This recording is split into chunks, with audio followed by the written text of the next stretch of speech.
colleagues, and welcome to the 120th edition of the Frank and Stan chat. And for those of you watching on video on YouTube or wherever, you'll see that Stan Johnson has missed his first edition. And so we have a new host, Susan Breckell. Hello, Susan. Hi, Frank. Nice to Yeah. be here. Oh, it's Lovely great. to be a guest host. Well, it's great to have you. I mean, as the one of our previous guests with the greatest following of any guest we've ever had on Frankenstein Chat, it felt only appropriate to have you on so that all of your friends would come and listen to Can Nick watch, Atherton yeah. talk about stuff. But anyway, Stan's away for a few days in Spain, and has already sent a message saying, how's it going? And I've just replied to say, well, we just started. But we have a guest with us this week, and it's Nick Atherton. Hello, Nick. Hi, Frank. Hi, Susan. It's a delight to be here. Yeah, it's lovely to have you. Can you just give a little introduction to who you are and what you do? Absolutely, yeah. So my name's Nick Atherton, and I'm a landscape architect. I did the first degree was in English literature and psychology, and that kind of inspired a passion for the romantics and the romantic poets, and that kind of led me to pursue something that involved kind of nature in a more pragmatic way. So I kind of went back and trained to be a landscape architect. So now I'm kind of one of the guys, and my business it involves developing plans which design outdoor space. So that could be green space or kind of hard, crunchy urban space, which incorporates natural elements and natural systems to make it kind of eco-friendly. So you've got a business I think it's based in Stockport now, isn't it? Yeah, it's on Marketplace in Stockport. Yeah, which is quite a funky area to be these days. It is. It's a really great place. Oh, it's happening. I'm really pleased to be here. There's loads of kind of independent shops opening up, and there's a really nice kind of bohemian vibe going on. And the setting is, it's really beautiful. There's some really nice kind of little kind of streets and cobble areas, and Marketplace is a really kind of vibrant public space now. So it's great to be here. And it's also a 10-minute bike ride from where I live, which is great. Really one of the big factors. Now, we'll get on to some of the sort of school-based stuff that you've been involved in. I know they've been involved in quite a large project. Is it down south in Sussex? Yeah, Merstham, it's near Redhill, Reigate. Right. Airport way. Yeah, it's really interesting. I'm interested to find out a little bit more about, and I'm sure those people that listen and watch our show will be interested in that as well. So let's get on to then, Susan, what's caught your eye this week? Okay, so what's caught my eye? I don't think we could fail to miss the Tory party conference this week. And it got me thinking about presenting skills, and can you be a good leader if you're not a good presenter, and so if you can't get your message across. And so I guess we can imagine who I'm thinking about here, but some of the speech that the new Prime Minister gave was painful, and when she does speak, it is quite painful to watch. And she patently hasn't, well, if she's been taught to public speak, not very well. And I thought about, are we doing this in our schools? That is a great skill, isn't it? And a skill that you have to have. And I was thinking about, both my schools, my primary and my secondary, have oracy as a focus, and ensure that children talk in every lesson, read out loud in every lesson.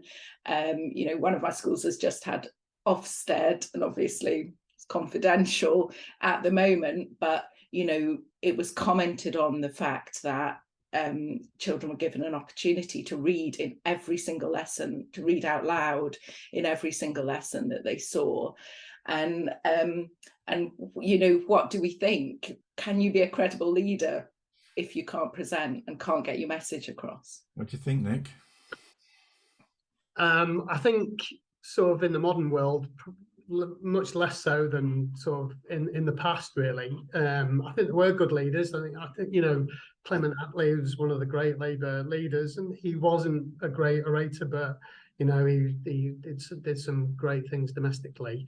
But you know, in order to be a great leader, you need to be able to infuse people with your kind of inspirational characteristics and the values that you are trying to kind of deliver. And I suppose for that to happen, you need to be able to deliver your message in a way that's going to encourage everyone else to get on board. Yeah, sometimes it's about a contrast as well, because whether you like the previous prime minister or not, that people would say that he was able to sort of stir things up, you know, and actually was quite sort of bold and whatever. So the contrast is quite marked, and I feel, but I really am struggling with this a little bit, because I know of one of the best leaders that I've worked with was not the greatest of speakers, and actually relied on sort of other skills to bring people along. So it was much more on a small group, individual level that she was able to bring the best out of people, you know. But there were, I still remember, I've said this many times, but there was a chief inspector called, I think it's called Sir David Bell, and he was the chief inspector, then went to be the sort of head honcho civil servant at the DfE. And David had a very, very clipped style, but it was very direct, you know, and actually you remembered stuff. And he always told me, he said, when you're in a pickle and you don't know what you're going to say, and somebody says, will you say something? Just think of a letter and think of 3 words that sum up the points you want to make with that letter. So I remember he was asked to do a retirement do for somebody, and he immediately said, I remember it was respectful, you know, rightful, all this sort of stuff. So he immediately brought those 3 letters without any preparation. But he had that style. He taught himself that approach. So I think that, I mean, it's in. Go on, Nick. Well, I mean, at the core of being a good leader is having integrity and a positive message. So, I mean, there's been some great orators who have delivered some fairly treacherous messages. But, you know, in order to deliver a message well, you've got to be able to, you know, sort of engage. And I suppose it's that bringing everyone with you. And it's interesting you talk about the previous Prime Minister, Frank, that, you know, and there's been a lot made in the press this week about Liz Truss saying that she's the first comprehensive school leader. And obviously our previous Prime Minister wasn't. And is that something that's, you know, that confidence, the difference in confidence, maybe? I don't know, you know. But the thing is, Susan, she slags off the comprehensive school. Yeah. I mean, I don't know. I can't really see why she's saying that that's a badge of honour when she's so disappointed with the system. But if I have to tell you, though, that the school that she went to in Leeds, that area is not the sort of area that, you know, your chair of governors in both of your schools. You know, I mean, this is the area where, you know, people pay vast sums of money to buy a house in that area to get to make sure they get into that school. You know, I mean, this is just not. Anyway, it's a different ball game. Isn't it? It's an interesting question, though, isn't it? Because I was saying to some female leaders that I met yesterday something similar, really, about, you know, we want to encourage female leadership, you know, and it's a real opportunity here. But actually, there's a downside to this. If that leader is not seen as an effective leader, who can't carry the party with them, then that can have a negative effect as well on women taking on these sort of important roles. Absolutely. Okay, well, okay, Nick, what's caught your eye this week? Well, on a similar subject, it was the term that Liz Truss used, the anti-growth coalition, that took me slightly aback. So I was reminded of like Trump style self-deluded paranoia, and that the whole world's against him, and no one else wants the country to do well if they disagree with her. And it was the slightly worrying term that's what I picked up on. So did you take it personally, Nick? Not too personally. I don't think I'm the only person who might be part of the anti-growth coalition, but it was, you know, maybe it's because she was she's new into it, and she does feel as though she's trying to make her voice known. But yeah, it was not. I don't think that was the right term to use to describe, basically all the rest of the parties and the environmental movement, which are full of people who are really passionate about making this country a great place. Yeah. I mean, it was interesting during the speech that the interruption from the two women about saying, well, who actually did vote for you? I think it seemed to work in her favour, and that direct action, I do think there are points, aren't there, in history where you can go so far, but you do need to do some direct action, Yeah. in order to win it over. But that actually worked, I think, in her favour, because I think the audience then felt not sympathy for her, but reinforced that sort of sense got of, behind all her this to lot are say against it, us, we've got to cuddle up together and stand up for it. Yeah, I mean, it depends. I mean, whatever you say about Greenpeace's kind of actions, they're at the kind of the sharp end of beliefs that a lot of people share, and concerns that a lot of people have about kind of the state of nature and the state of our environment. And as you said, there comes a point where enough's enough, and you do need to demonstrate about things. And there have been, as you say, moments in history where demonstrations have brought about huge change and the end of people's, certain administrations. Poll tax. Yes, that should good be example. Mm. I think we had Isha Asim, a young student who was part of the sort of led the campaign for strike action by students in Manchester. And she was a great activist at one of the academies in North Manchester that I was the CEO of, and actually there was quite a lot that senior leadership team did to enable the leadership skills to come out of the young people in order to step up, not to be politically active, but this is about being active in your community. And that's something I think that schools can play a really important part in it. Whether it's just speaking out loud in class is probably the starting point, isn't it? Yeah. But actually having a voice and wanting to hear that voice and giving them a platform is all about that preparation for an active life within society. And it's so good, isn't it, for our schools that are entrenched in their community, that they can go out and be seen as, we're the future of the community, and giving that voice. I think it's essential. Yeah, I think lockdowns and the way that schools have reached out has created a slightly different relationship between some communities and their schools. It's a much closer one, although I'm hearing that some parents are agitated by the fact that their child or schools have not quite got back to the smooth running. The relationships are not quite the way they were in 2020, and you think, oh God, where have you been? It's been time. Yeah.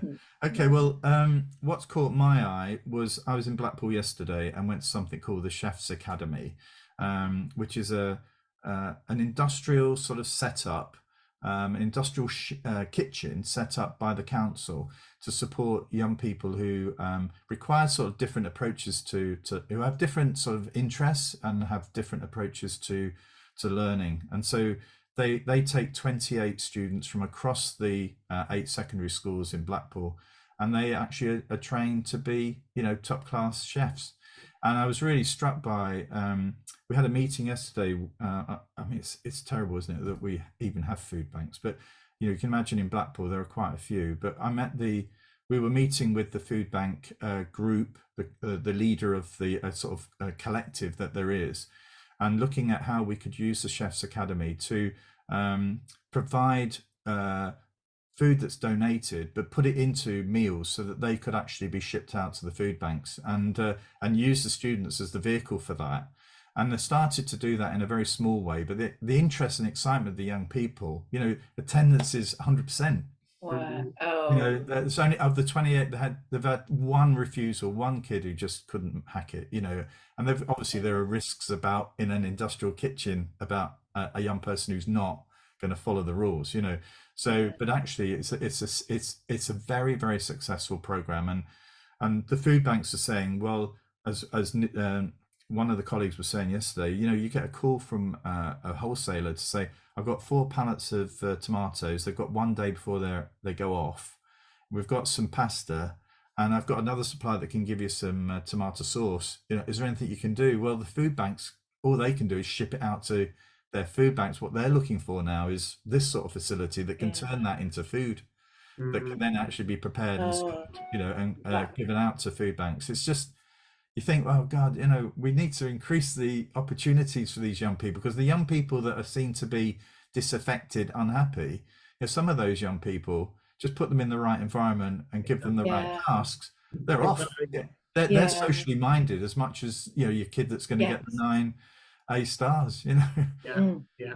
Everyone's got strengths. It's just about finding the right kind of resource to allow them to express those strengths. And I mean, building self-confidence as in something that's not necessarily academic is something, it's a great strength for certain schools to be able to give that opportunity to kids.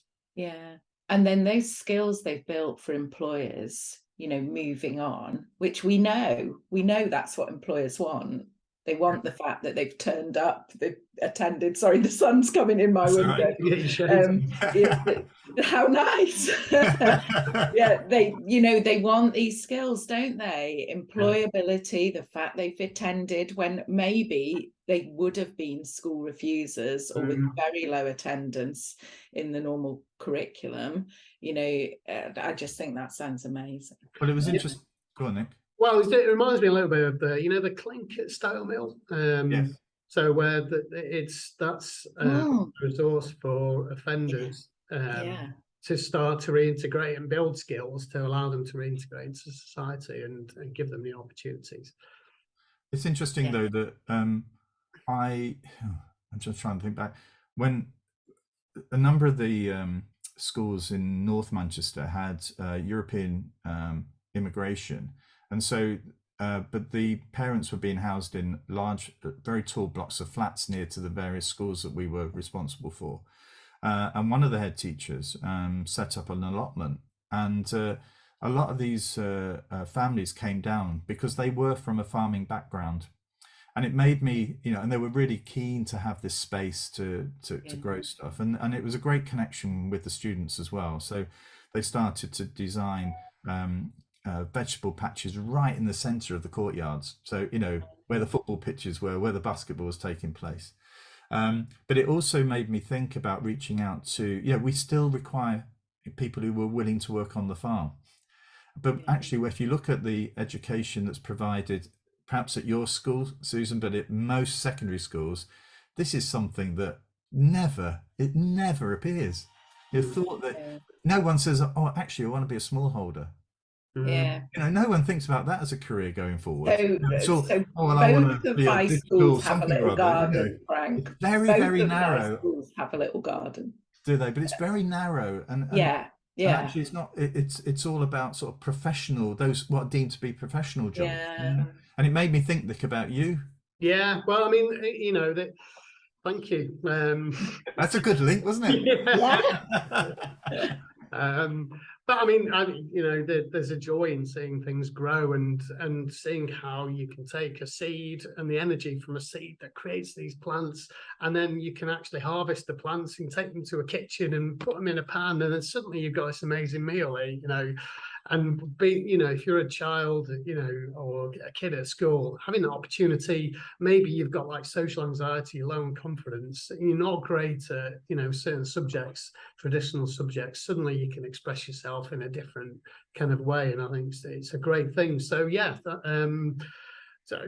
I did the school that I was involved with in terms of the design is trying to achieve those kind of opportunities for kids. So there is a growing area, there's an orchard, and there's a kind of an allotment area, so the kids can start to work with their hands to grow things and then see it grow, look after them, nurture them, see what nature gives back to them, and then take it to the kitchen and turn it into a meal, and then they can eat it, and hopefully it'll taste all right. So take us on that journey then, Nick. How did you get involved in this project in the first place? Yeah, so I was very delighted to be given a chance to get on board with a project. So the Department for Education had earmarked the school as a template project, so for the building to incorporate a low carbon tech, and for the landscape around the school to incorporate biophilic principles, biophilic design principles. What are those? So biophilia is a term that was coined by a biologist, Edward Wilson, in the early 80s. And it's basically our love of nature and human need to be part of nature.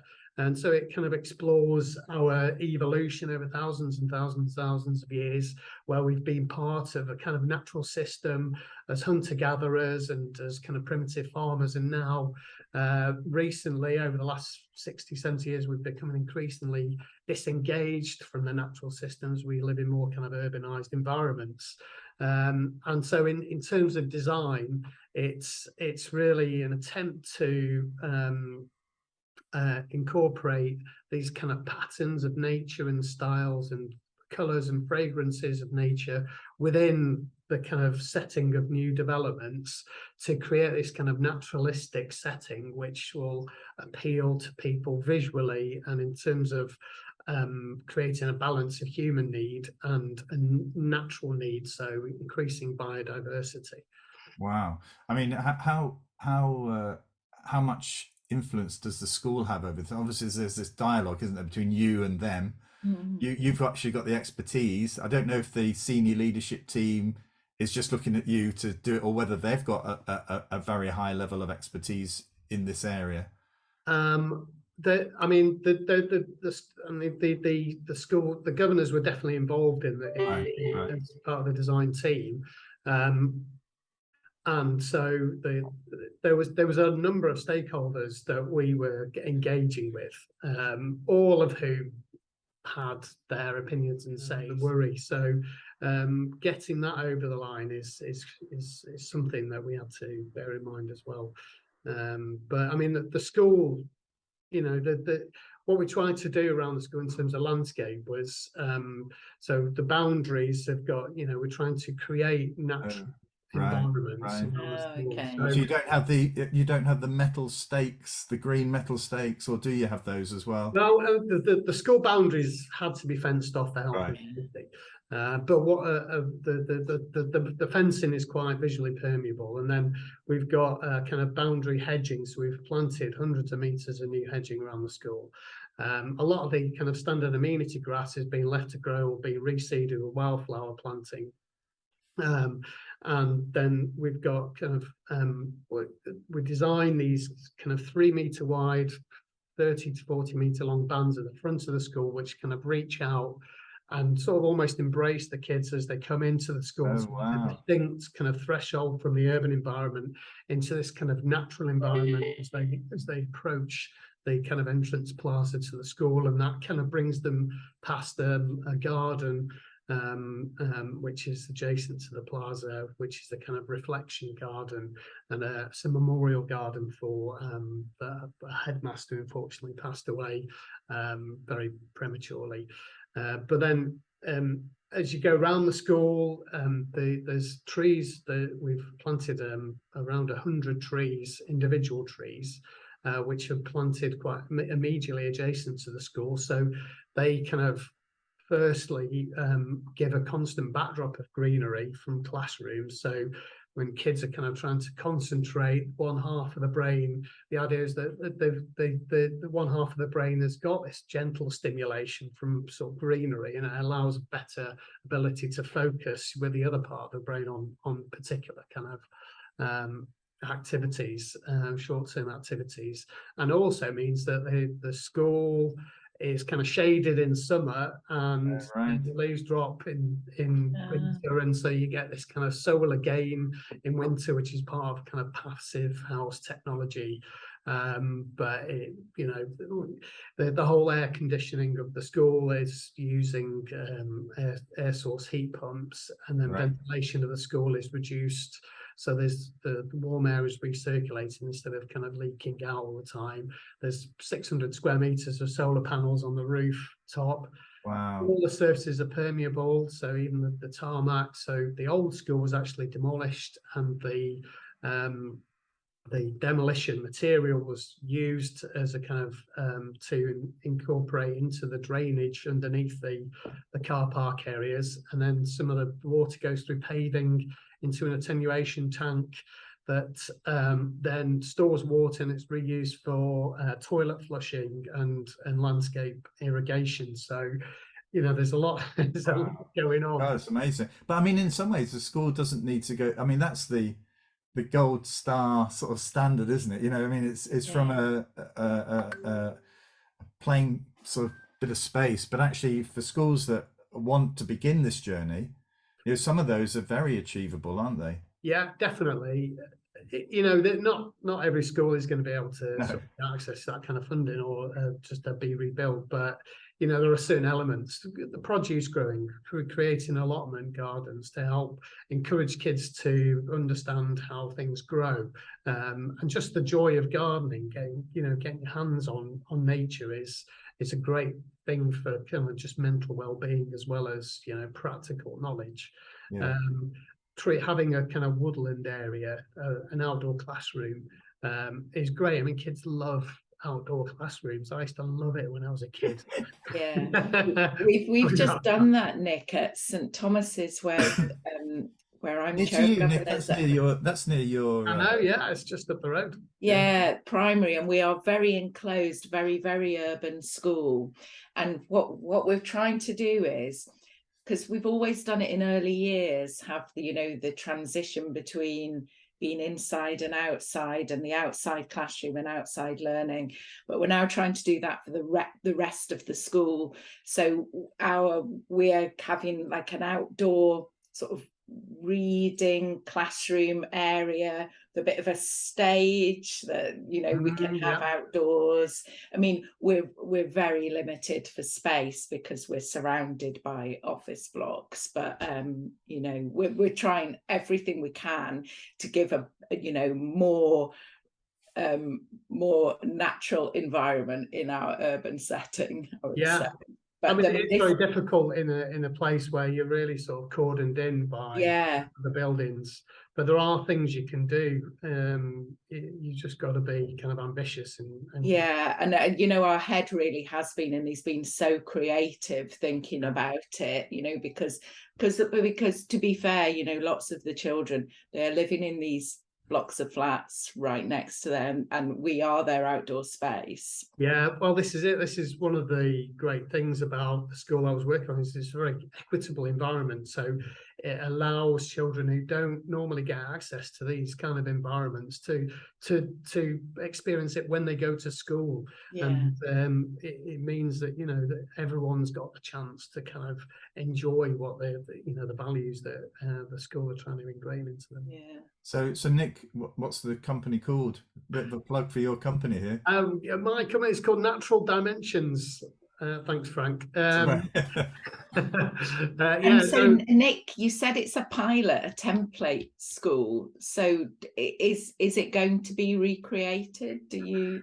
I hope so. I don't get involved with the decision making at that level. So I kind of did my bit, and I'd love to get involved with it. It's been a great project to be part of. It's been a real learning curve as well. One of the great things about planting is that it grows and grows and grows and grows, and it's it reaches maturity in 30 years time, and then a school building might start to look kind of old in 100 years time, and it might need to be redeveloped, but you've got this kind of woodland around it and trees which are just arriving at maturity and putting out the oxygen so you can slot the new school into this mature environment. It's interesting, isn't it? I mean, we're going to have to finish in a minute, but I mean, this was a big career change for you, wasn't it? Or was it? Well, I mean, I've always been a landscape architect, so right. I didn't open the bowling for England. That dawned on me that I wasn't going to be doing that in my sort of mid-20s. So I had to make a decision about what I was going to do. So I've been a landscape architect since mid to late 20s, but I worked for other consultancies, and it was a credit crunch really that kind of that changed my direction. And so I started my business about 8 years ago, and I started working on smaller schemes, and now it's starting to get involved with kind of bigger schemes, and it's framed my skill set in a way which allows me to really enjoy what I do. Brilliant. Well, that's a fascinating chat, wasn't it? We've never covered anything like that before, Nick, so thank you for that. I mean, we're going to finish it with room 101. So we don't know what you're going to throw into room 101. So what's it going to be? Who's going first? Well, you go. It's like you're the only one that gets the room 101. The guest gets it. Okay. Well, so I've been thinking about it. I've been thinking about specific things, and then I had a chat with somebody yesterday, and I'm going to go. It's quite a broad one, but I'm just going to go for online news, because the way that I just find the way that news is delivered now is actually is completely counterproductive to people's mental health. So we're just, when I was a kid, I don't want to sound like everything was better back in the day, but we had the 9 o'clock news. Here's what you really need to know, and now here's like the young ones or Blackadder. Whereas now we're just kind of faced with this constant wall of horror that you can just scroll through, and it's a click. It's a competition for who can discover the worst news stories and present them in the most condensed way on this list that you can scroll through endlessly. And I just don't think the human brain is designed to absorb that amount of bad news in one place in one go. So I'm putting news into. I love that one, Nick. Can I have a side vote for that, for clickbait stories? Yeah. Because one of my schools has been a victim to clickbait journalism, and I would like to put that in too. Right, well, go in as well. Well, as the occasional presenter, we'll let you do that, Susan. So, but thank you very much, Nick. Thank you, Susan, for being the stand-in presenter. And in a couple of weeks, I'm away, so it may be that we can arrange for Susan to join Stan for that week. But once again, thank you, Nick, and thank you everybody who's watched and listened. Hopefully all being well, we'll be back next week. So take care. Thanks. Bye-bye. Thanks. Bye.